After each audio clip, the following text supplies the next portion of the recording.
मुसलमान गटर में पड़े रहना चाहते तो उन्हें गटर में पड़े रहने दो भाई, उनका वोट लो और आगे बढ़ो। तुम उन चक्कर में क्यों पड़े हुए हो? मैंने तो कहा 37 लाख एकड़ जमीन है, बताओ ना कितने स्कूल बनाए, वो तो वक्फ बोर्ड के कंट्रोल में, बताओ ना कितने अस्पताल बनाए पूरी तरीके से। तमिलनाडु में 14,500 साल पुराना मंदिर, यानी जब इस्लाम आया भी नहीं था हिंदुस्तान में, क्या दुनिया में भी नहीं आया था, वो भी वक्फ का हो गया। उसके हिसाब से आप वक्फ का होते करने के बाद वहां धमाके क्यों होते हैं? रावलपिंडी में धमाका क्यों है भाई? पेशावर में धमाका क्यों है? काबुल में धमाका क्यों है? सीरिया में धमाका क्यों है? और हिंदुस्तान में एक ही इलाका है जहां मुस्लिम ऑलमोस्ट 100% हो गए, कश्मीर, तो वहां मुसलमानों की सबसे मुकद्दस मस्जिद हजरत बल पे टेररिस्टों कब्जा हो गया। एक सबसे बड़ी दरगाह चरारे शरीफ जला के भगा दी गई। तो मैं पूछना चाहता हूं भाई, जहां हिंदू है ही नहीं वहां लड़ते क्यों हो? इंडिया में जो प्रॉब्लम है वो बीजेपी आरएसएस के कट्टरपंथ की वजह से है, ये बताइए। बांग्लादेश में तो कोई बीजेपी आरएसएस नहीं है। अब आइए, बर्मा में ये बुद्धिस्ट विहारों के साथ किस बात की लड़ाई है? बौद्ध विहारों पे कौन अटैक कर रहा है? रोहिंग्या मुसलमान या कोई आरएसएस बीजेपी वाले जाके कर रहे हैं? आप क्यों? आप तो पढ़े लिखे जाहिलों। अरे भैया, मैं वही तो आपसे बात बता रहा हूँ, जाहिलों के पक्ष में आप लोग खड़े, वरना मैंने पूरी दुनिया का उदाहरण बताया। इनकी बात में दम है और इन्होंने वही बात कही है कि जो अंग्रेजी मीडिया मुसलमानों के ताल्लुक से जो बम फोड़े जाते हैं, हिंदुस्तान बड़ी तेजगाम रफ्तार से अब जगत गुरु बनने वाला है, ये स्पीड ब्रेकर नहीं लगने चाहिए, इनसे बचना चाहिए। 37 लाख एकड़ जमीन है वक्फ बोर्ड के पास, 37 स्कूल बताइए उस पे जो बने, 37 यूनिवर्सिटी उस पे जो बनी हो बताइए, 37 यतीम खाने, मुस्लिम बेवाओं के लिए कुछ बना हो तो बताइए, 37 हॉस्पिटल्स बने हो तो बताइए। अरे कलाम साहब प्राइम मिनिस्टर के साइंटिफिक एडवाइजर है यार, आए भाई साई मत बोलिए भाई, क्या बात कर रहे हैं? भारत के राष्ट्रपति रहे, 3 प्रधानमंत्रियों के साइंटिफिक एडवाइजर रहे, वो इसरो के चेयरमैन रहे, क्या बात कर रहे हैं? मिसाइल सिस्टम के इंचार्ज रहे। चैलेंज कर गया था हमारे गवर्नर आरिफ मोहम्मद खान साहब, इनमें से कोई मौलाना आकर उनसे अरबी, फारसी, कुरान, हदीस किसी पे बात कर ले, इससे ज्यादा किसी को जानकारी नहीं रहती। मगर पढ़ा लिखा, काबिल और राष्ट्रवादी मुसलमान अच्छा नहीं लगता है, अपराधी और आतंकवादी मुसलमान अच्छा लगता है। कि आज तक हिंदू आज खतरे में क्यों हो गया?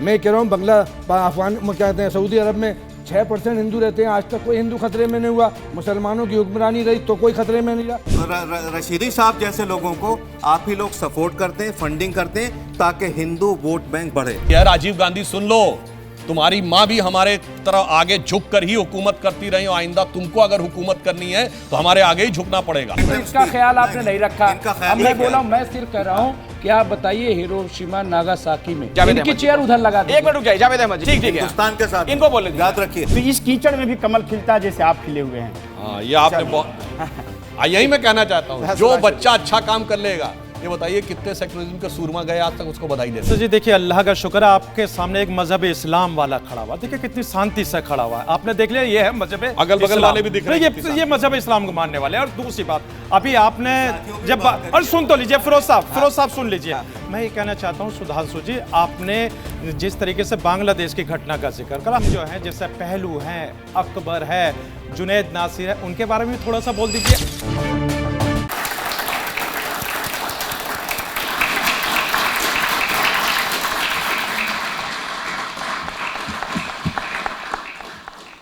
नमस्कार, इस खास पेशकश में हमारे तमाम दर्शकों का बहुत बहुत स्वागत है।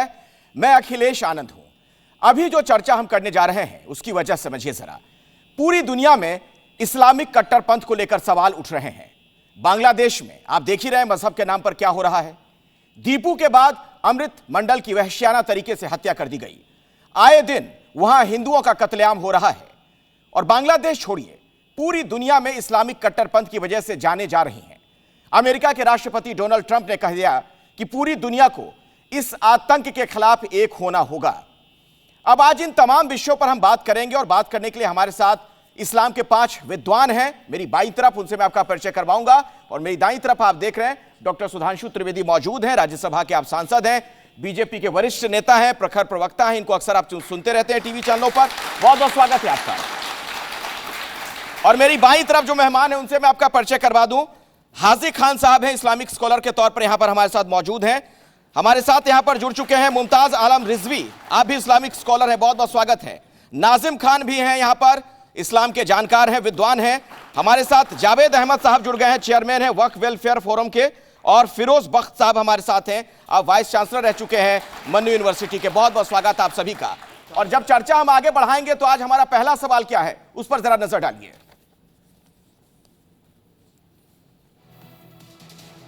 सवाल ये हम पूछने जा रहे हैं, सबसे पहला सवाल हमारा ये कि क्या पत्थरबाजों की कौम होती है? क्या पत्थरबाजों को किसी खास धर्म से पेंट किया जा रहा है? सुधांशु त्रिवेदी जी। देखिए, जहां तक कौम की बात कहें तो एक बहुत साफ बात है, हर कौम को इस बात पे देखना चाहिए कि कोई समस्या सिर्फ उसी के यहां तो नहीं आ रही है। उदाहरण के लिए, अगर कुछ स्ट्रक्चर्ड घटनाएं वर्ल्ड वाइड एक ही जगह पे हो रही हैं या एक ही कम्युनिटी के साथ हो रही हैं, तो ये उनके लिए इंट्रोस्पेक्शन की बात है कि ये करना चाहिए। अब अगर पत्थरबाजी की घटना आपको गाजा में भी होती है और पत्थरबाजी की घटना कश्मीर में भी होती है, और ये आज से नहीं हो रही है, हमारी सरकार आने से बहुत पहले से हो रही है। श्रीनगर में, कश्मीर में कभी भी कोई जुमे की नमाज के बाद एक भीड़ निकलती थी पत्थरबाजी करते हुए, और जिस कदर आर्मी के ऊपर पत्थरबाजी करती थी, महबूबा मुफ्ती का प्रेस कॉन्फ्रेंस में बयान है इस बात पे कि साहब जब आप पत्थर मारेंगे आर्मी वालों पे तो आप कोई डबल रोटी लेने नहीं जा रहे हैं कि बदले में आपको कुछ और मिलेगा।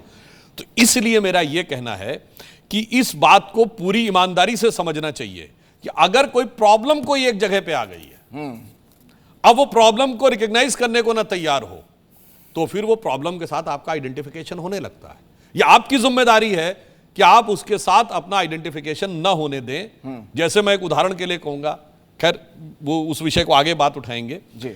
इसलिए मेरा कहना, अब जैसे एग्जाम्पल के लिए किसी का सर काट देना, ये सीरिया में भी दिखाई पड़ेगा, ये अफगानिस्तान में भी दिखाई पड़ेगा, और ये उदयपुर में भी दिखाई पड़ेगा, और वही नारा भारत की सड़कों पे दिखाई पड़ेगा, वही नारा बांग्लादेश में दिखाई पड़ेगा, और फिर वही नारा लीबिया और इजिप्ट में दिखाई पड़ेगा। तो मुझे लगता है इसके बाद दर्शक अपने आप समझ सकते हैं कि अगर कोई एक प्रॉब्लम है जो कि बहुत ज्यादा किसी के समाज में, विचार में, शरीर में फैल गई है, तो मुझे लगता है उन पे उनको विचार करने की जरूरत है। और ये बहस जब हम कर रहे हैं मुमताज आलम रिजवी साहब, तो चौमू की घटना सामने आई है, वहां भी पत्थरबाजी हमने देखी, संभल में हमने देखा था, दिल्ली में देखा था। फिर ये सवाल बड़ा मौजूद हो जाता है कौम की जब बात कही जा रही है। तो बहुत बहुत शुक्रिया अखिलेश भाई। देखिए, मैंने न जाने कितनी हेडिंगें निकाल कर रखी हैं कि जो पार्टियों बीजेपी कांग्रेस के दरमियान पत्थरबाजी, बीजेपी और आम आदमी पार्टी के दरमियान पत्थरबाजी, और ये वीडियो भी आप देखिए पत्थरबाजी करते हुए। तो पत्थरबाजी कोई ऐसी चीज़ नहीं कि उसको थोप दिया जाए, नंबर एक। नंबर दो कि सुधांशु जी दावा करते हैं कि हमने 370 ख़त्म करके कश्मीर में पत्थरबाजी रोक दी, तो हम इनको मुबारकबाद देते हैं कि बड़ा अच्छा किया। लेकिन पूरे देश में पत्थरबाजी जो शुरू हुई, इसके लिए कौन जिम्मेदार है? कश्मीर में आप रोक दें तो मुबारकबाद के मुस्तहिक हैं, और अगर पूरे देश में पत्थरबाजी हो जाए तो फिर ये किसके हिस्से में जाएगा? ये बताएं क्यों ऐसा हो रहा है। तीसरी चीज़ जो सुधांशु जी ने बड़ी अच्छी बात कही कि एक जैसी चीज़ें दिखती हैं, तो एक जैसी चीज़ें तो बहुत सारी हैं, लेकिन उसको क्या आप मिसाल के तौर पर पेश कर देंगे? एक जैसी पूरी दुनिया में बिजली है, एक जैसे पूरी दुनिया में असलहे हैं, एक जैसे पूरी दुनिया में इंसान भी हैं। तो इसको इस तरह से मत जोड़िए। ये देखिए इसका जवाब कि किसके साथ कितनी ज्यादती हो रही है। हाँ, कि एक ऐसी चीज अगर नजर आ रही सुधांशु जी, तो उसको कैसे आप जोड़ देंगे? देखिए, नेचुरल पत्थरबाजी दो प्रकार की होती है कि पत्थर कहीं पड़े हैं, 2, 4, 5, 10 पड़े होंगे और फेंक दिया गया। याद करिए, दिल्ली की घटना हुई तो बाकायदा एक टेम्पो ट्रॉलर रखा हुआ था जिसमें पत्थर भरे हुए थे। याद करिए, दिल्ली के दंगे हुए तो आम आदमी पार्टी का एक कारपोरेटर था ना, जिसके छत के ऊपर पूरी एसिड वाटर की बोतलें भी थी। संभल में जब पुलिस ने ड्रोन से किया तो छतों पे अगर पत्थर रखे हुए, ईंट पत्थर, इसका मतलब साहब वो नेचुरल रिएक्शन नहीं है, वो तैयारी के साथ किया जा रहा कार्य है। इसलिए इस बात को समझने की जरूरत है। और जहां तक आपने कहा कि साहब पूरी दुनिया में, तो मैं फिर पूरी बात ये ईमानदारी से बात करें। चलिए साहब, आप कहेंगे साहब इंडिया में जो प्रॉब्लम है वो बीजेपी आरएसएस के कट्टरपंथ की वजह से है। ये बताइए, बांग्लादेश में तो कोई बीजेपी आरएसएस नहीं है। अब आइए, बर्मा में ये बुद्धिस्ट विहारों के साथ किस बात की लड़ाई है? बौद्ध विहारों पे कौन अटैक कर रहा है? रोहिंग्या मुसलमान या कोई आरएसएस बीजेपी वाले जाके कर रहे हैं? ये बताइए, श्रीलंका में मात्र 3 साल पहले उल्टा बोल रहे हैं। अरे साहब, उसी में पूरी बात पूरी सुनिए, सब समझ में ये पलट दीजिए। श्रीलंका में उस पे अटैक कर, मैं पूरी बात कह रहा हूं, आपको ये लगता ना अटैक, आप ये भी बात कह रहे हो। श्रीलंका में ईस्टर संडे पे बम विस्फोट होता है, ईसाइयों के त्योहार पे, उसमें भी पाकिस्तानी मौलाना पकड़े जाते हैं। वो साहब कौन कर रहा है? अब आइए, चाइना के सिकांग प्रोविंस में कम्युनिस्टों से लड़ाई है। अब आइए साहब, चेचेनिया में रूसियों से लड़ाई है। आर्मेनिया उसमें बोस्निया हर्जेगोविना में सर्बों से लड़ाई है, इथोपिया में अफ्रीकियों से लड़ाई है, फिलिस्तीन में यहूदियों से लड़ाई है, और यूरोप में लंदन, मैड्रिड, ब्रिस्बेन की जो बमबार्डिंग हो रही है या बम विस्फोट हो रहे हैं, वहां ईसाइयों से लड़ाई है। 9/11 से लेकर सिडनी तक जो हो रहा है वहां भी लड़ाई है। तो भाई साहब मैं सिर्फ ये पूछना चाहता हूं, आप कह रहे हैं दूसरी पार्टी लड़ने वाली चाहे जो भी हो, ये पहली पार्टी आप क्यों बने हुए हैं? जिसे कहते हैं ना धुम धुम धड़म धड़ैया रे, सबसे बड़े लड़ैया रे।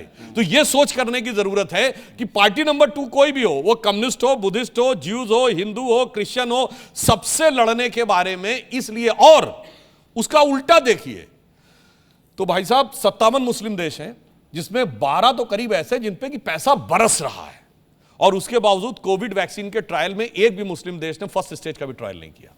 आपने कहा हथियार एक समान है, इस पे पाकिस्तान के एक थिंकर हैं, उनका यूट्यूब पे वीडियो अवेलेबल, जाके देख लीजिएगा। उन्होंने कहा हथियार तो छोड़िए, बंदूक तो छोड़िए, आज तक एक बाल पेन की निब तक नहीं बनाई जा सकी है। उन्होंने बोला है, उन्होंने कहा है जी, उन्होंने ये कहा कि अगर सिविलाइजेशनल लड़ाई है तो ठीक है, वो अपने हिसाब से जो सही गलत कर रहे हैं, आप क्या कर रहे हैं? उसने कहा आप कार का वाइपर नहीं बना पाए। उसने कहा जो हथियार लेते हैं वो किससे लेते हैं? काफिरों से। आपको पता है, आप वेस्टर्न कंट्री से लेते हैं। देखा होगा ना, ईरान की विजिट उनको करवा दीजिए। नहीं सुनिए तो, और उज्बेकिस्तान की विजिट करा दीजिए तो उनको पता चल जाएगा। तो मैं वही तो आपसे कहना चाह रहा हूं। जाहिलों का आप क्यों, आप तो पढ़े लिखे जाहिलों। अरे भैया मैं वही तो आपसे बात बता रहा हूं, जाहिलों के पक्ष में आप लोग खड़े हैं, वरना मैंने पूरी दुनिया का उदाहरण बताया। अब आप पूरी दुनिया के उदाहरण में बता दीजिए कि आपने हर जगह ये कहा। अब देखिए प्रॉब्लम क्या है कि आदमी को जगह जगह फुंसियां हो रही हो। एक मिनट, ये प्रॉब्लम क्या है? यहां पे फुंसी हुई, ओ यहां कुछ गड़बड़ होगा, यहां पे फुंसी यहां पे कुछ गड़बड़ होगा, पैर में फुंसी हुई। अरे साहब पूरे बदन में इंफेक्शन है, एंटीवायरस दवा खाइए तब जाके ठीक होगा। वो आप मानने को तैयार साहब और मुमताज साहब भक्त साहब को जोड़ना चाह रहे हैं थोड़ा सा। मैं फिर रिक्वेस्ट के साथ शुरू करूंगा कि मेरी बात में कोई रखना ना डाले, कोई मेरी बात बुरी लगे तो बाद में कह दीजिए, मगर एक के ऊपर एक ना बोले। बच्चे भी देखते हैं इस डिबेट को, it's a huge learning experience. ये जरूरी है क्या ना, जो होता रहता है डिबेट्स में। देखिए क्या है, त्रिवेदी साहब ने, ये पढ़े लिखे आदमी हैं, इनको हिंदी, अंग्रेजी, संस्कृत, अरबी और जाना इंग्लिश का सबका नॉलेज है, सब कुछ है। इनकी बात में दम है, और इन्होंने वही बात कही है कि जो अंग्रेजी मीडिया मुसलमानों के ताल्लुक से जो बम फोड़े जाते हैं, दुनिया भर के नाम ले लिए, फिलीपींस और चेचनिया और हमारा लाल किला, क्या क्या, इसकी वजह क्या कहते हैं वो, उन्होंने फ्रेज बना लिए, all the Muslims are not terrorist but all the terrorist are Muslims. ये हमें अपने आप भी देखना होगा, ये क्यों हो रहा है। इन्होंने सारी चीज़ें गिना दी, ठीक है। अच्छा एक चीज़ और बता दूं, इनमें ना तो बुद्धिस्ट का नाम आता है, ना ईसाइयों का। ईसाइयों का एक टाइम पे वो कर रहे थे आयरलैंड में, अब नहीं आता। हिंदुओं का भी नहीं आता। अल्लाह करे कोई भी टेररिस्ट ना बने। लेकिन ये क्यों होता है, इसमें हमें अपने अंदर झांकना होगा, हमें बाजारों में निकलना होगा। और एक चीज़ मैं और बता दूं आपको, त्रिवेदी जी, बड़ी अहम चीज़ है, सरकार को, मोदी जी को पहुंचा दीजिए। जब भी कोई बम कांड होता है तो हमारे जैसे मुसलमान या इनके जैसे मुसलमान, हम सब संस्कारवादी राष्ट्रवादी मुसलमान हैं 99%। हमसे मांगा जाता है वफादारी का सर्टिफिकेट, तो हम सब जो हैं एक ही प्लेटफॉर्म पे हैं। तो ये चीज़ें देखिए, हिंदुस्तान बहुत तेज़गाम रफ्तार से, एक मिनट अखिलेश जी रोकिए मत, छोटे हाँ हो गया। हिंदुस्तान बड़ी तेज़गाम रफ्तार से अब जगत गुरु बनने वाला है। ये स्पीड ब्रेकर नहीं लगने चाहिए, इनसे बचना चाहिए। बहुत अच्छी बात। और इसी के साथ अगले सवाल की ओर मैं बढ़ूंगा। अगला सवाल क्या है, जरा उस पर भी नजर डालिए। आपके पीछे देखिए सवाल हम क्या पूछने जा रहे हैं इस चर्चा में आगे बढ़ाते हुए। सवाल हमारा यह कि बांग्लादेश का नफरती एजेंडा भारत में कौन फैला रहा है, और इस पर मैं बहस को आगे बढ़ा उससे पहले मुझे लगता है कि रेहान का जो बयान है वो दर्शकों को सुनवा देना चाहिए। वो जरा आप सुनिए और उसके बाद हम बातचीत को आगे बढ़ाते हैं। भाई सारे भाइयों ने वीडियो देख ली होगी। भाई ये बंदा है भाई, हमारे नबी की शान में गुस्ताखी कर रहा था भाई। देख लो इसका क्या हाल हुआ भाई, जिंदा जला दिया भाई इसको। भाई मैं समझा रहा हूँ, हमारे नबी की शान में गुस्ताखी मत करो भाई, वरना तुम्हारा भी यही हाल होगा भाई, समझ जाओ भाई। इस तरीके के नफरती बयान अगर दिए जा रहे हैं, डॉक्टर सुधांशु त्रिवेदी, आप ही से मेरा सवाल है, फिर ये एजेंडा ऐसा लग रहा है कि जानबूझकर फैलाया जा रहा है, कोई बड़ी कॉन्स्पिरेसी है क्या इसके पीछे? देखिए ये एजेंडा, ऐसे इक्के दुक्के लोग हैं ये एजेंडा बहुत नैसर्गिक रूप से फैल रहा है। सिर्फ आपने बांग्लादेश की ये घटना बताई तो वो तो कह रहे हैं, तो उदयपुर में तो कन्हैयालाल साहू का सर काट दिया था ना, कहीं कोई किंतु परंतु की बात नहीं थी। और उसके बाद आप देखिए इसी भारत में, अब भारत की बात करते हैं, केरल में हमास के समर्थन में रैली का वीडियो अवेलेबल है। इसी भारत में 2023 में मध्य प्रदेश चुनाव में बुरहानपुर विधानसभा में कांग्रेस की कैंडिडेट हमास के समर्थन में भाषण दे रही हैं। इसी भारत में 2024 के चुनाव में फर्रुखाबाद में समाजवादी पार्टी के मंच से वोट जिहाद की बात कही जाती है। इसी भारत में हिजबुल्लाह के समर्थन में श्रीनगर से लेके लखनऊ, भोपाल, हैदराबाद सब तरफ रैलियां निकलती हैं। और मजे की बात क्या है, देखिए एक बड़ी सिंपल सी बात है। लोग कहते हैं साहब मुसलमानों में पढ़ाई लिखाई में पीछे हैं, डेवलपमेंट की बात होती है, तो मैं कहना चाहता हूं वेस्ट बंगाल की सरकार ने 91 जातियों को ओबीसी में शामिल करने का रिकमेंडेशन किया, उसमें 77 मुस्लिम।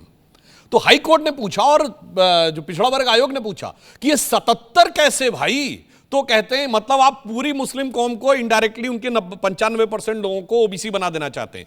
तो उन्होंने कहा कि साहब ऐसा था, ये कन्वर्ट होने से पहले ऐसे थे इसलिए हो रहे हैं। अब मान लीजिए इतनी आपने कहा फिर भी बैकवर्ड है। तो जब राम मंदिर का जजमेंट नहीं आया था तो लोग कहते थे वहां पुस्तकालय बनना चाहिए, स्मारक बनना चाहिए, हॉस्पिटल बनना चाहिए। कोई नहीं कह रहा है कि वो जो हुमायूं कबीर मस्जिद बनवा रहे हैं, लाखों लोग इकट्ठा हो रहे हैं, कोई कह रहा है भाई तुम तो बहुत बैकवर्ड हो, तुम तो पढ़ाई लिखाई में बहुत पीछे हो, हॉस्पिटल क्यों नहीं बनवा रहे हो, स्मारक क्यों नहीं बनवा रहे हो, पुस्तकालय क्यों नहीं बनवा रहे हो, कोई चीज।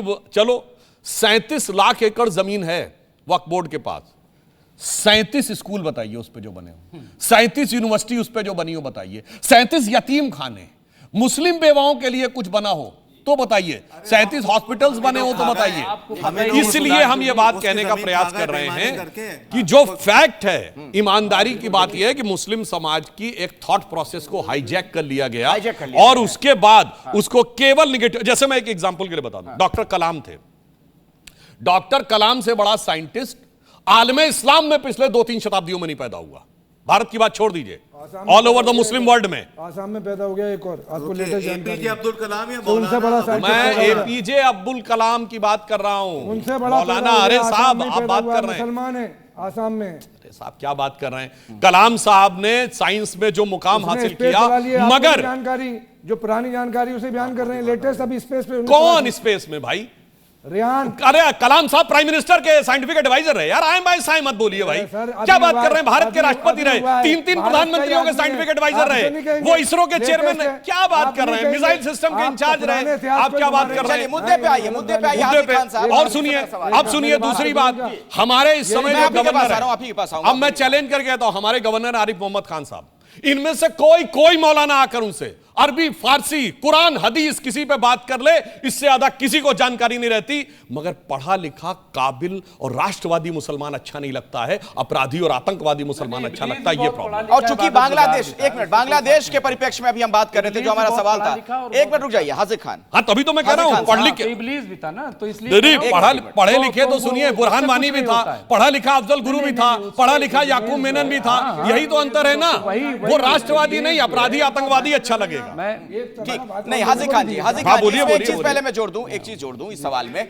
एक सवाल ये खड़ा हो रहा है, एक मिनट, सवाल ये भी खड़ा हो रहा है, ये पूछा जा रहा है कि जो बांग्लादेश में घटना हो रही है, हिंदुओं को जिस तरीके से वहां पर प्रताड़ित किया जा रहा है, उसके खिलाफ हिंदुस्तान के मुस्लिम बड़ी संख्या में सड़कों पर क्यों नहीं नजर आते हैं? यहां मुसलमानों के साथ लिंचिंग होती है तो बहुत बड़ी खबर बन जाती है, हर जगह उसकी चर्चा होती है, तमाम लोग सड़कों पर उतर आते हैं। देखिए अगली जी बात यह है कि हिंदुस्तान हमारा सबसे खूबसूरत मुल्क है, दुनिया के सारे मौसम यहाँ हैं, यहाँ हिंदू और मुसलमान प्यार से रहते रहे हैं, रहते रहेंगे। लेकिन 2014 से मैं ये पूछना चाहता हूँ कि आज तक हिंदू आज खतरे में क्यों हो गया?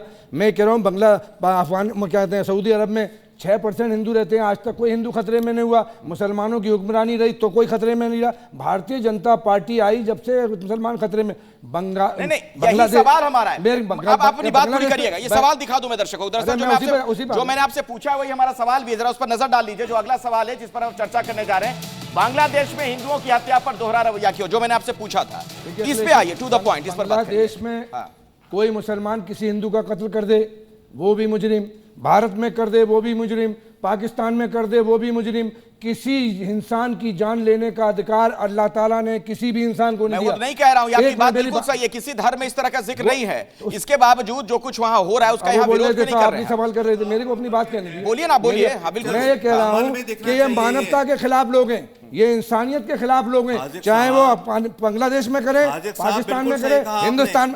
आप फिर बोलने लगे, आप भाषण दे रहे थे ये कि किसी की दूसरे के में बोलेंगे नहीं, फिर बोलने लगे। अरे भाई भाषण दे रहे थे, अभी भाषण दे रहे थे शुरू में।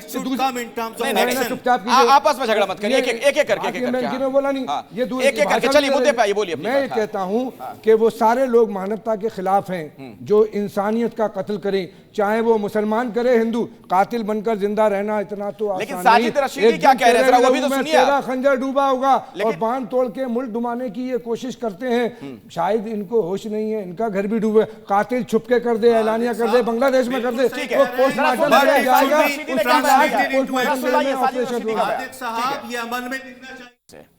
उसको नरसंहार ही नहीं कहते, नरसंहार कहते हैं जैसे इजराइल फलस्तीन में निहत्ते मासूम बच्चों को मार रहा है।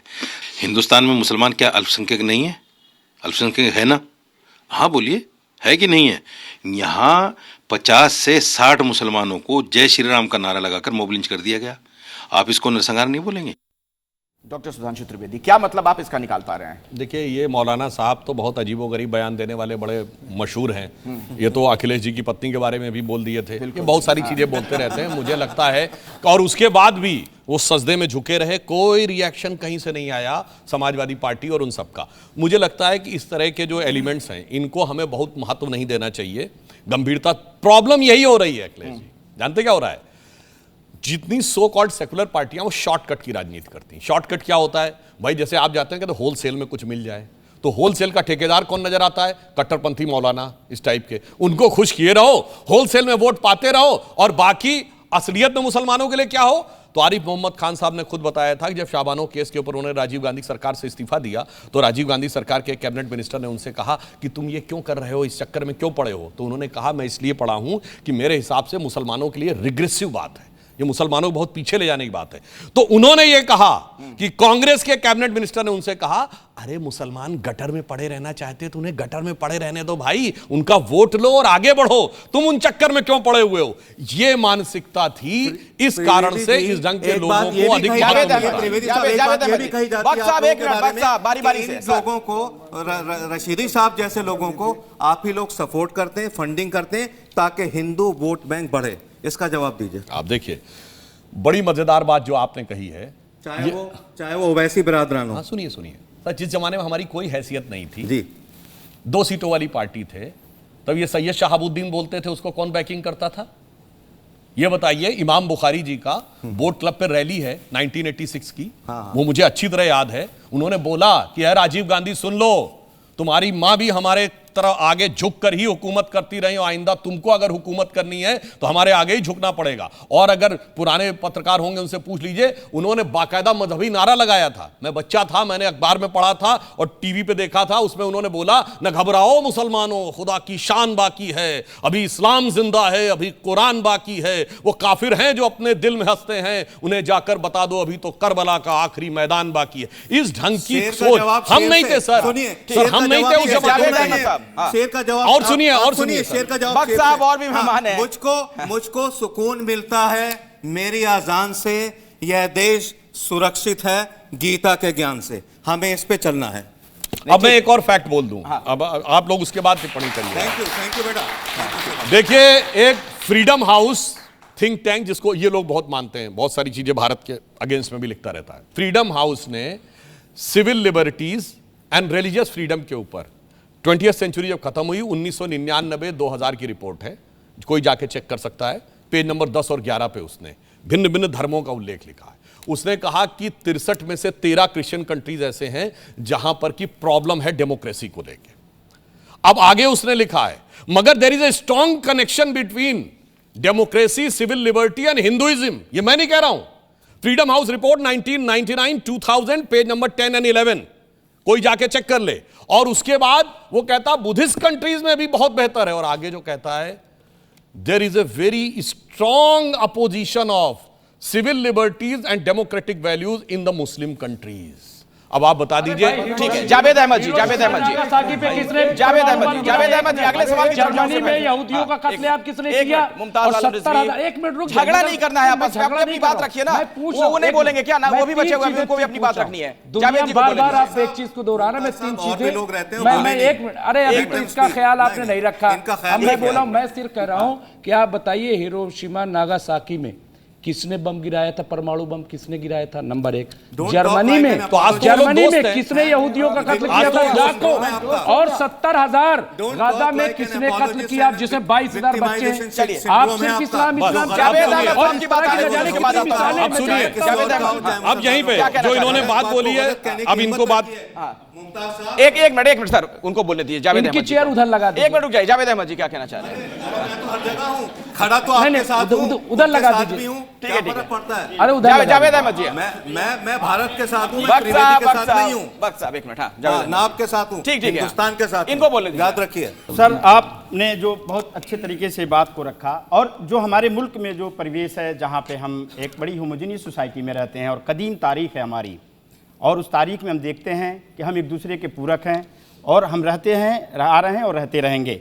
सवाल जो बुनियादी ये है कि जब से सरकार कांग्रेस की हो चाहे आपकी हो, जो माइनॉरिटी की जो रेशियो है, हम पिछले 10 साल से ये देख रहे हैं सर, कि जो डेटा ये कहता है कि जो माइनॉरिटी का जो सुरक्षा और संरक्षण है, उसमें सब कुछ छिपा हुआ है। मिसाल के तौर पे 12 राज्यों में माइनॉरिटी कमीशन की अपॉइंटमेंट नहीं है, और देश में अप्रैल 2025 से हमारा नेशनल माइनॉरिटी कमीशन की जगह खाली है। पाकिस्तान से तो दूसरा, बेहतर है यहाँ की minorities। मैं अपने मुल्क की बात कर रहा हाँ, तो हूँ, 23% और जो से तो आपने बख्श साहब, आपने बख्श कोशिश साहब। जो की है, जो धरातल पे जो कोशिश की है, जो विकास, सबका साथ, सबका विकास और सबका सम्मान, इसमें बहुत सराहनीय कदम आए हैं इंफ्रास्ट्रक्चर में। सर, सवाल क्या जल्दी से, हम समय नहीं है। क्या हम इसी को उदाहरण बनाकर आगे हिंदुस्तान को नहीं ले जा सकते? ठीक है। हमारे मुल्क में अरसलान जैसे लड़का अभी आसाम से, उसने नासा ने उसको अवार्ड दिया है, सम्मानित किया है। और कल की रिपोर्ट है सर, ये कश्मीर का एक 13 साल का लड़का AI में 13 एप्लीकेशन बना के दुनिया में नाम रोशन किया है। तो इस कीचड़ में भी कमल खिलता है जैसे आप खिले हुए हैं। हाँ, ये आपने यही मैं कहना चाहता हूँ, जो बच्चा अच्छा काम कर लेगा, ये बताइए कितने सेक्युलरिज्म के सूरमा गए आज तक उसको बधाई देने के लिए? अब सुनिए, मैं एक और बात बताता हूं, और सुनिए। एक मिनट फंडामेंटल सर, एक मिनट अपने टर्न पे बोलिए। प्रॉब्लम जानते क्या है सरकार चला रहे हैं, सर? आपकी प्रॉब्लम जिम्मेदारी अरे हम तो करते हैं, हम क्या करते हैं, वो क्या करते बताते हैं। हमने वो किया 2015 में वीर अब्दुल हमीद की शहादत की 50वीं वर्षगांठ हुई। प्रधानमंत्री जी ने उनके परिवार, उनकी पत्नी, सबको बुलाकर प्रधानमंत्री आवास में सम्मानित किया। इन्होंने क्या किया, यासीन मलिक जिसने 3 एयरफोर्स अधिकारियों को मारा, उनको जाके प्रधानमंत्री कार्यालय में बुलाया गया। उसके बाद कहते हैं कि कौन किसके साथ खड़ा है। और मैं एक और सर वीर अहमद बोले, काहे परेशान है मुस्लिम एरिया में, कितने स्कूल बनाए मुस्लिम? चलिए अगले सवाल की तरफ बढ़ते हैं। अगले सवाल अरे सुनिए भाई, मैंने तो कहा 37 लाख एकड़ जमीन है, बताओ ना कितने स्कूल बनाए, वो तो वक्फ बोर्ड के कंट्रोल में है। बताओ ना कितने अस्पताल बनाए पूरी तरीके से, कितनी यूनिवर्सिटीज हैं बताइए वक्फ बोर्ड के ऊपर। और सुनिए सर, अपने टर्न में बोलिए, काहे बीच में? और सुनिए मजे की बात सर, पूरी बात सरकार एक भी स्कूल बोल रहे हैं, एक एक करके अब पूरी बात सुन लीजिए। पूरे दिल्ली सर, का 20 सेकंड में, अब अगर अगले आप सवाल की देखें- तरफ बढ़ना है 20 सेकंड में, छोटा सा एकदम। सर, हम वक्त पे आ रहे हैं सर। वक्त एक ऐसा कानून आपने पेश किया है, आप जो कह रहे हैं कि इससे गरीब, मजलूम और मुसलमान लड़के लड़कियों का भला होगा। दिल्ली एक उदाहरण है पूरे देश में कि जितने टॉप क्लास के स्कूल हैं वक्फ के लैंड पर हैं। उसमें तमाम DPS से लेके जितने आपके लुटियन जोन में हैं, वो सब वक्फ के लैंड पर हैं, किराया पर हैं। और वहाँ क्या है, मात्र सिर्फ 1 रुपये में है। पूरे सीजो कॉम्प्लेक्स है। देश के GDP में वक्फ का बहुत बड़ा हाथ है। और आप जो नारा लगाए हैं कि वक्फ से हम आगे बढ़ाएंगे, यतीम खाना आप पूरे हिंदुस्तान में देखेंगे। नहीं, उसको आगे बढ़ाना था। आप आगे उनका जो क्लेम है वो तो पार्लियामेंट भी वक्फ की लैंड पे है, राष्ट्रपति वक्फ की लैंड पे है। जहां कह दिया वो जमीन हमारी हो गई, इसीलिए वक्फ बोर्ड का एक्ट लाना पड़ा। और सर, आप अपने टर्न पे बोलिए सर। और इनका तो वो है, केरल में मुनम्बम में क्रिश्चियंस की 400 एकड़ जमीन को वक्फ ने क्लेम कर दिया, और उन सब ने लिख के भेजा सारे सांसदों को कि वक्फ बोर्ड में संशोधन इसलिए जरूरी है। यमुनानगर में गुरुद्वारे पे क्लेम कर दिया। तमिलनाडु में 14,500 साल पुराना मंदिर, यानी जब इस्लाम आया भी नहीं था हिंदुस्तान में, क्या दुनिया में भी नहीं आया था, वो भी वक्फ का हो गया। उसके हिसाब से आप वक्फ का होते करने की बात करते हैं। पल्ली जिले में तिरुचिंदरी मंदिर। और सुनिए, एक मिनट, भारत का वक्फ बोर्ड दुनिया का सबसे अमीर वक्फ बोर्ड है इन टर्म्स ऑफ लैंड। चलिए ठीक है, सबसे अमीर है पूरी दुनिया में। अगला सवाल पे नजर डालिए। एक मिनट, अब इधर देखिए, आपस में मत होना चाहिए, आपस में नहीं। अगला सवाल नाज़िम खान जी। एक मिनट, अगला सवाल ये है, अरे भाई रुक जाइए, एक मिनट, मुमताज साहब एक मिनट रुकिए। सवाल देखिए इधर क्या है, सवाल देखिए, आपस में नहीं। इस आतंकवाद को इस्लामिक कहना क्या सही है, और जो इसके बाद का सवाल है वो भी जरा दिखा दिया जाए, चूंकि लगभग एक सा ही दोनों सवाल है। ये देखिए, खास मजहब को आतंकवाद से जोड़ना सही है क्या? और ये सवाल आप ही से सबसे पहले इसका जवाब। नहीं, सवाल तो इनका जवाब तो उनसे पूछना चाहिए। कारण क्या है? आतंकवाद का मजहब नहीं होता है तो फिर पूरी तरह मजहब मत मानिए। जब आतंकवादी गोली चला रहा होता तो आतंकवाद का मजहब नहीं होता, जैसे ही आतंकवादी को सजा होती उसका मजहब हो जाता है। यह बताइए पोटा क्यों हटाया गया? इसलिए हटाया गया कि मुसलमान ज्यादा पकड़े जा रहे हैं, यानी आतंकवादी का मजहब जैसे ही कोर्ट में सजा हुई तो आतंकवादी का मजहब दिखने लगा। चलिए, पोटा तो हमारी सरकार लाई थी, अटल जी की सरकार, और हटा कांग्रेस में। टाडा आया था राजीव गांधी के जमाने में, terrorist and destructive activities act, वो भी एंटी टेरर कानून था, आया राजीव गांधी के जमाने में, हटा नरसिम्हा राव में। दोनों कांग्रेस की सरकारें थी। किस लिए हटा? साहब मुसलमानों के ऊपर ज्यादा अत्याचार हो रहा, जबकि उसमें एलटीटी वाले भी पकड़े गए, पंजाब वाले भी पकड़े गए, उल्फा वाले भी पकड़े गए। तो मैं कहना चाहता हूं, आतंकवाद का मजहब नहीं होता तो पूरी तरह मजहब मत मानो, मगर यह नहीं हो सकता कि जब गोली चलाएगा तब तो आतंकवाद का मजहब नहीं होता है, जब सजा खाएगा तो आप गिनाएंगे देखिए साहब इसका मजहब होता है। जवाब दीजिए नाजिम खान। हाँ, देखिए सुधांशु जी, देखिए अल्लाह का शुक्र है आपके सामने एक मजहब इस्लाम वाला खड़ा हुआ। देखिए कितनी शांति से खड़ा हुआ है। आपने देख लिया, ये है मजहब अगल बगल वाले भी दिख रहे हैं, ये मजहब इस्लाम को मानने वाले हैं। और दूसरी बात, अभी आपने जब और सुन तो लीजिए फिरोज साहब सुन लीजिए। मैं ये कहना चाहता हूँ सुधांशु जी, आपने जिस तरीके से बांग्लादेश की घटना का जिक्र करा, हम लोगों को बड़ा दुख है उसका, क्योंकि वहां पे हमारे हिंदू भाई के साथ अप्रिय घटना घटी। आपने फिर भारत का एक जिक्र लेकर आ गया कमलेश तिवारी का, लेकिन वहां पे मैंने तो नहीं जिक्र किया, आपने जिक्र करा, मैंने कमलेश तिवारी का नाम ही नहीं लिया। Anybody can go and check. Sir, अब आपके मन में था, बोलिए, चलिए। मैं कहता हूं, आप मुस्लिम जो हैं, जैसे पहलू हैं, अकबर है, जुनैद नासिर है, उनके बारे में थोड़ा सा बोल दीजिए। अब ये बता दीजिए कि इस तरीके की जो लिचिंग होती है देश के अंदर, आप कब ऐसा कानून लेकर आए ताकि अल्पसंख्यक अपने आप को सुरक्षित महसूस करे, क्योंकि आप पे सबकी नजर है, कब आप ऐसा कानून लेकर आएंगे। लेकिन आप कब ऐसा कानून लेकर आएंगे ये भी कुछ पता नहीं। कानून आपसे वो लेकर आते जिसमें ठीक आपकी बात हो गई। सुधांशु जी जवाब दीजिएगा, लेकिन उससे पहले मुझे लगता है गिरिराज सिंह का एक बयान सुना देना चाहिए, वो भी लगभग इसी संदर्भ में। उसके बाद जवाब लेता हूं मैं सुधांशु जी से। लोग कहते हैं कि आतंक का धर्म नहीं होता, मैं उनसे पूछना चाहता हूं, जितने आतंकी पकड़ाते मुस्लिम धर्म के ही क्यों पकड़ाते, और इनका मकसद भी धर्म से जुड़ा होता। कुल मिलाकर सुधांशु जी, जो ये बयान है और जो वो कहना चाह रहे हैं और जिस लाइन पर आप भी बात रख रहे हैं, उससे तो यही क्लियर है ना लगभग कि ये खुल के कहा जा रहा है कि हाँ, आतंकवादी का मतलब मुस्लिम। देखिए, हम नहीं कह रहे हैं। अगर गिरिराज जी इनकी लाइन पे चलते, त्रिवेदी जी की लाइन पे, तो बहुत अच्छा रहता और सबके लिए वो बहुत जो है माने जाते हैं। देखिए, ये बात गिरिराज सिंह नहीं, उससे ज्यादा त्रिवेदी जी गिरिराज सिंह है, ठीक है, उससे ज्यादा कैटेगरी डोनाल्ड ट्रंप और दुनिया के तमाम दूसरे राष्ट्राध्यक्ष पैन इस्लामिक टेररिज्म वर्ड का प्रयोग करते हैं, जो भारत के किसी राष्ट्राध्यक्ष ने आज तक प्रयोग नहीं किया है। मगर हम ये भी बताना चाहते हैं, यहां मसला ये नहीं है हिंदू मुसलमान का, मसला एक जहनियत का है जो कट्टरपंथी जहनियत हो जाती है। पाकिस्तान बांग्लादेश तो ओरिजिनली भारत के ही थे ना, डीएनए तो सेम है। फिर भैया ऐसा क्या हो गया कि भारत की आज स्थिति यह है कि दुनिया की बड़ी से बड़ी कंपनियों के सीईओ आज भारतीय हैं, और साफ शब्दों में कहें तो हिंदू हैं। पेप्सी का सीईओ, सुनिए सर, सुनिए, हम पाकिस्तान इंडिया की बात करें। देखिए कैसे बलबला जाते हैं सर, आप सुनिए तो। मुसलमान हो, हिंदू हो, सारे परेशान हैं। आप हिंदुस्तान को प्रेम की तरफ ले जाइए सर, नफरत की तरफ। आप सरकार में आपकी जिम्मेदारी बनती है। अरे मैं जो कहना चाह रहा हूं, मेरी बात छोड़ने की बात करते, सुन लीजिए ना, छोड़ने की बात। नो हिंदू कार्ड, नो मुस्लिम कार्ड, ओनली इंडिया कार्ड। बिल्कुल, इन्होंने वक्त साहब ने बहुत सही कहा। अब मैं कहना चाहता हूं, जहां कोई हिंदू मुस्लिम कार्ड नहीं है वहां धमाके क्यों होते हैं? रावलपिंडी में धमाका क्यों है भाई? पेशावर में धमाका क्यों है? काबुल में धमाका क्यों है? सीरिया में धमाका क्यों है? और हिंदुस्तान में एक ही इलाका है जहां मुस्लिम ऑलमोस्ट 100% हो गए, कश्मीर, तो वहां मुसलमानों की सबसे मुकद्दस मस्जिद हजरत बल पे टेररिस्टों का कब्जा हो गया। एक सबसे बड़ी दरगाह चरारे शरीफ जला के भगा दी गई। तो मैं पूछना चाहता हूं भाई, जहां हिंदू है ही नहीं वहां लड़ते क्यों हो? इसका मतलब एक कट्टरपंथी जहनियत ने कब्जा कर लिया है कि बाहर वाले से लड़ेंगे, नहीं तो अंदर वाले से लड़ेंगे, नहीं तो इससे लड़ेंगे, नहीं तो उससे लड़ेंगे। और उसका कारण है शिया मस्जिद तो धमाका क्यों होता भाई?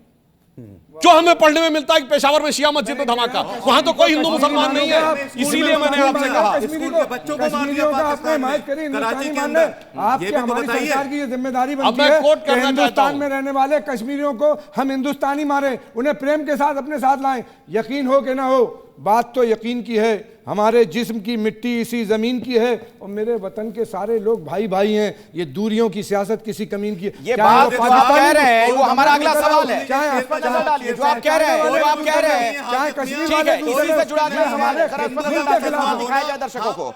अगला हमारा जो सवाल है इसी से जुड़ा है कि मुस्लिमों को बार बार देशभक्ति साबित क्यों करनी पड़ती है?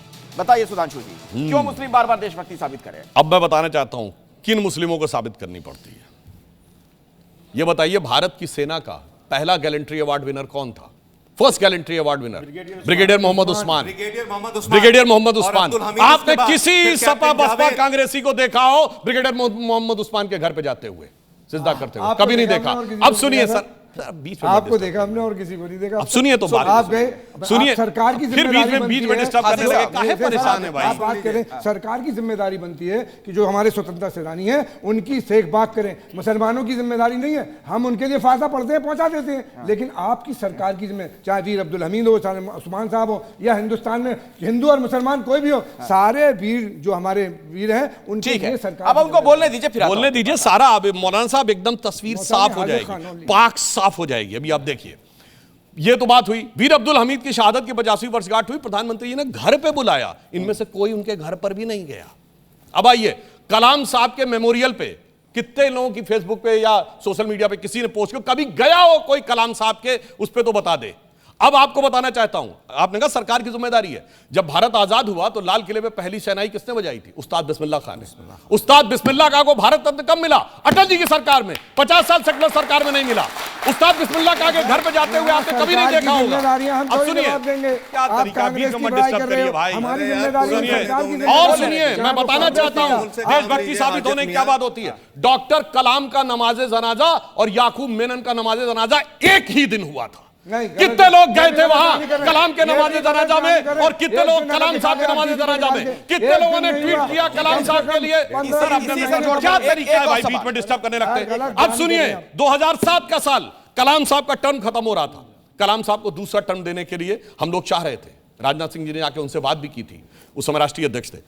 तो कलाम साहब का विचार था सर्वसम्मति होगी तो तैयार होंगे, मगर कोई सेक्युलरिज्म का सूरमा कलाम साहब को दूसरा टर्म देने को तैयार नहीं था। 2007 मगर वही साल था कि अफजल गुरु की क्षमा याचना के लिए सब खड़े हुए थे, जबकि वो आतंकवाद के हमले का दोषी कोर्ट से सिद्ध हो गया था और 7 साल तक उसको सजा नहीं हुई। अब बताइए, देशभक्ति हम साबित करने की बात करते हैं। दूसरी मैं बताना चाहता हूं, एक से एक मुस्लिम देशभक्त हुए। आलम शेख इतने बड़े कृष्ण भक्त के कवि हुए, कोई उन्होंने नाम ही नहीं किया होगा, कभी उनकी कब्र पे कोई नहीं गया होगा। अभी आपने पद्मावत मूवी देखी थी? पद्मावत लिखने वाला कौन था? मलिक मोहम्मद जायसी, एक मुस्लिम था जिसने अलाउद्दीन खिलजी को विलेन दिखाया और यह बताया, राणा रतन सिंह की तारीफ की। मलिक मोहम्मद जायसी कब्र पे कभी कोई गया हो? और आपको पता वो कहां के थे? रायबरेली के रहने वाले थे। ये चिरयुआ भी कभी नहीं उनके यहां पे गए। और इसीलिए कहना चाहते हैं उल्टा आके ये अलाउद्दीन खिलजी को रहमतुल्लाह अलैह पता नहीं क्या क्या बोला है टीवी पे आकर। इसलिए मैं कहना चाहता हूं, जो मुसलमानों में देशभक्त तबका है उसे आप ओन नहीं करना चाहते तो उसके लिए किसकी गलती? कई बार ऐसा लगता है कि मुस्लिमों पर आप दबाव बनाने की कोशिश करते हैं। एक मिनट, अगला हमारा सवाल जरा देखिए, उसी से संबंधित सवाल है। भक्त साहब एक मिनट, बारी बारी से। मुस्लिमों पर वंदे मातरम गाने का दबाव क्यों? सुधांशु जी, सवाल आपसे है, मुस्लिमों पर वंदे मातरम गाने का दबाव क्यों दबाव डाला जाता है? बहुत अच्छी बात है। आपको पता है कि वंदे मातरम पहली बार कब गाया गया है? कांग्रेस के सेशन में, कलकत्ता सेशन 1896, और उसकी अध्यक्षता कौन कर रहा था? रहमतुल्लाह अहमद सयानी। तो किसी को तकलीफ नहीं थी, बहुत बड़े मुसलमान थे, बड़े आलिम थे। वहां से लेके 1923 तक पूरा वंदे मातरम गाया गया है, जिसमें वो रामपुर वाले जिनके नाम पे है यूनिवर्सिटी बनी हुई है, जौहर मोहम्मद, वो भी थे, वो भी कांग्रेस के अध्यक्ष रहे, उनके सामने भी गाया गया, कोई समस्या नहीं हुई। तो मैं पूछना चाहता हूं, और देश की आजादी के बाद मौलाना आजाद देश के पहले शिक्षा मंत्री बने, जो देश के शिक्षा मंत्रियों का पहला सम्मेलन हुआ, उसमें क्या तरीका है साहब? आप बीच में लगातार रनिंग कमेंट्री करते रह रहे हैं, ये तो तरीका ठीक नहीं है। मेरी बात आप काट दीजिएगा, इसके बाद आप लगातार रनिंग कमेंट्री बीच में चल रही है। अब सुनिए, मौलाना आजाद ने जब किया तो वंदे मातरम ही नहीं, शिक्षा मंत्रियों के सम्मेलन में सरस्वती वंदना तक गाई गई। मगर समस्या इनको आती है। मैं बताना चाहता हूं, दुनिया का सबसे बड़ा मुस्लिम देश है इंडोनेशिया। आप जाइए अमेरिका में, इंडोनेशिया के एम्बेसी के बाहर वॉशिंगटन में मैसाचुसेट्स एवेन्यू पे जाके देखिए, 12 फुट की सरस्वती की प्रतिमा लगी हुई है और उसके नीचे 3 बच्चे पढ़ते हुए दिख रहे हैं। वो कहते हैं हमारा कल्चर है, हमारे लिए कोई प्रॉब्लम की बात नहीं है। प्रॉब्लम यहां पे होती है जब आप कल्चर से देश को लड़ाना चाहते। मैं पूछना चाहता हूं, 1937 में जो प्रधानमंत्री जी ने बोला, जब 12 अक्टूबर को जिन्ना ने आपत्ति दर्ज की, उससे पहले किसी मुसलमान को प्रॉब्लम नहीं थी 1896 टू 1937। और जब बंगाल का विभाजन हुआ 1905 में, हिंदू मुस्लिम दोनों ने वंदे मातरम गाया और 1911 में वो वापस हुआ। क्या होता है, वही जो मैंने कहा, कट्टरपंथी लोगों से समझौता करके शॉर्टकट वोट का थोक पाने के चक्कर में इन लोगों ने वो मुसलमानों के साथ किया है। एक लाइन में कह दूं, मैं भी ये शेर लगातार बोल रहे हैं कि किसी को किसी की मोहब्बत ने मारा, किसी को किसी की अदावत ने मारा और शराफत अली को सेकुलर सियासत ने मारा। आप बोलिए। हाजिक खान। नहीं, इनको बोलने दीजिए प्लीज। नहीं, समय नहीं है सर, समय नहीं है। हाजिक खान। देखिए सुधांशु जी, आप सरकार में हैं और पिछले 12 साल से हमारे देश में भारतीय जनता पार्टी की सरकार है। हिंदुस्तान के हिंदू और मुसलमान जब तक हम और आप कांधा मिला के नहीं चलेंगे, ये देश उन्नति और विकास की नहीं। जो भी देश में हिंदू मुसलमान करके देश को गुमराह करना चाहते हैं, वंदे मातरम पर क्या आपत्ति है, उस पे आइए ना आप। वंदे मातरम 30 साल हमने पढ़ा, हमारे फादर प्रिंसिपल थे इस्लामी इंटर कॉलेज में, 38 साल प्रिंसिपल है। सुबह वंदे मातरम पढ़ते थे, किसी को कोई ऐतराज नहीं। लेकिन आप ये कहो कि कोई पढ़ना चाहता है पढ़े, कोई जबर नहीं पढ़ना चाहता जबरिया पढ़ना, वो आपकी गलत बात है। वो हमारा देश का संविधान कहता है, हमारा सुप्रीम कोर्ट कहता है कि जो चाहे पढ़े, जो चाहे। लेकिन उसको आप हिंदू मुसलमान बनाते हो। ये देश के लिए बहुत अच्छी। अगला सवाल भक्त साहब, अगले सवाल का जवाब दीजिए।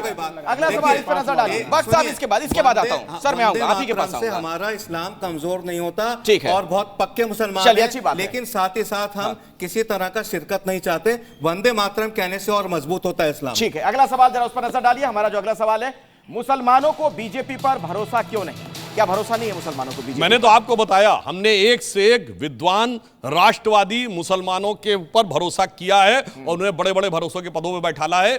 जिन लोगों पे हमने किया है, मैंने 2 उदाहरण दिए। डॉक्टर कलाम से बड़ा साइंटिस्ट पूरे हिंदुस्तान में आज तक उस स्टेचर का नहीं हुआ। आरिफ मोहम्मद खान साहब से बड़ा आलिम फाजिल मुसलमान नहीं हुआ। हमने ऐसे लोगों को किया है। मगर समस्या क्या है कि विपक्ष को केवल अपराधी और आतंकवादियों में भरोसा है। वो कहते हैं अफजल हालात का मारा था, उनके लिए याकूब मेनन की जुडिशियल किलिंग हुई थी, उनके लिए बुरहान आनी भटका हुआ नौजवान था, उनके लिए हाफिज साहब था, उनके लिए उसामा जी था, उनके लिए इशरत जहां बेटी थी, और उनके लिए जाकिर नायक शांति का मसीहा था। भाई साहब, आप किस मुसलमानों में भरोसा जता रहे हो, ये बताओ ना। समस्या इस कारण से हो रही है। हाँ सुधांशु जी, देखिए आप बहुत बड़े विद्वान हैं और देखिए दिल से मैं रेस्पेक्ट करता हूं आपकी, आप तर्कों पर बात करते हैं। लेकिन जब हमारे सेना जब आतंकियों को मार देती है भारत के अंदर, तो फिर इसी भारत की पाक सरजमी पे उनको दफनाने की परमिशन कौन देता है? उस पर एक ऐसा कानून ला दीजिए कि भारत की पाक सरजमी पे उन आतंकियों को दफनाया ना जाए। और हम लोगों को बड़ी आपत्ति है। और रही दूसरी बात, यहाँ पे भी राष्ट्रगीत है, हम दिल से सम्मान करते हैं और इंशाल्लाह हमेशा करते रहेंगे। हम लोगों को हमारी आइडेंटिटी, जहां हमारी बीजेपी पर भरोसा क्यों नहीं? जो अभी वाला सवाल उस पर आइए ना। मैं उसी सवाल पर आ जाता हूं। जहां हमारी दाढ़ी या टोपी देखी जाती है, हमें शक के नजर से देखा जाता है, और जबकि मौजूदा सरकार की नैतिक जिम्मेदारी है कि हम लोगों को सुरक्षा देने की। अब आप हम लोगों को सुरक्षा कैसे देंगे? क्योंकि जहां हम लोगों को देखा जाता है तो वहां पर हमको टारगेट कर दिया जाता है। जवाब दे दूं मैं, इनकी पीड़ा को जरा समझिए, शक की निगाह से क्यों देखा जाता है? त्रिवेदी साहब से पहले जवाब दे दूं। भारत पे मेरे रहमते परवरदिगार है, कृपा प्रभु राम की, कान्हा का प्यार है। ठीक है, अब इनका जवाब छोटे में जवाब दीजिएगा, आखिरी जवाब है। इनकी पीड़ा को समझिए, शक की निगाह से क्यों देखा जाता है? मैं शक वाली बात बताता हूं। देखिए, फैक्ट में मुसलमानों के साथ क्या हुआ है। पश्चिम बंगाल में मुसलमान 30% है, सरकारी नौकरी में कितना है? 1.8। आज तक एक दिन भी बीजेपी की सरकार नहीं रही है। गुजरात सबसे ज्यादा हमारी सरकार रही है, मुसलमान है 8-8.5%, सरकारी नौकरी में 7%। सबसे ज्यादा ज़कात कहां से आता है? गुजरात के मुसलमानों से आता है, जहां हमारी सरकार कभी नहीं रही। अब उत्तर प्रदेश, जहां का मैं रहने वाला हूं, 1931 की सेंसस में, उस समय उत्तर प्रदेश की, चूंकि वो जाति के आधार पर भी था इसलिए एग्जांपल के लिए, उत्तर प्रदेश में रेट ऑफ लिटरेसी 8% थी। हिंदू समाज में सबसे पढ़ी लिखी जाति मानी जाती थी ब्राह्मण, 15%, राजपूतों में 13%, और आपको पता सईद मुसलमानों में कितनी थी? 24%। यानी एवरेज से 3 गुनी। मुसलमान ब्यूरोक्रेसी में 20% था यूपी में, और वहां से लेके सच्चर कमेटी की रिकमेंडेशन आने तक तो हमारी सरकार नहीं रही थी। 6 साल अटल जी का छोड़ के 67 साल में 61 साल सेकुलर सरकार रही, फिर 1.5% पे आ गए। हम तो मजलूम हो गए, हम तो गरीब हो गए, हम तो ये हो गए। उसके लिए कौन जिम्मेदार था? 6 साल की हमारी सरकार या 61 साल की सेकुलर सरकार? इसीलिए मैं कहना चाहता हूं, एक असली जो मुसलमान दिल से जानते हो क्या बोलता होगा, ये जितने इन्होंने सेकुलर घाव किए हैं ना मुसलमानों के ऊपर, तो मैं एक सच्चे मुसलमान की तरफ से कहना चाहूंगा कि तमाम जिस्म ही घायल था, घाव ऐसा था कोई देख ही न सका, रख रखाव ऐसा था। चलिए इसी के साथ इस कार्यक्रम को यहीं मैं समाप्त करना चाहूंगा, वक्त नहीं है। बहुत बहुत धन्यवाद सुधांशु जी, बहुत बहुत धन्यवाद। नहीं टाइम नहीं है, समय नहीं है, नहीं है, टाइम नहीं है, माफी चाहूंगा मैं माफी चाहूंगा, समय नहीं है। मुसलमान सच्चे नहीं लगते। अरे समय नहीं है, समय नहीं है सर। जब मैं मर जाऊं, सुनिए, जब मैं मर जाऊं, एक मिनट चलिए बहुत बहुत धन्यवाद सुधांशु जी, आप हमारे इस कार्यक्रम में आए, यहाँ पर आए, आप लोग का भी बहुत बहुत धन्यवाद। इस खास कार्यक्रम में, इस पेशकश में फिलहाल इतना ही। बाकी खबरों के लिए जुड़े रहिए हमारे साथ, देखते रहिए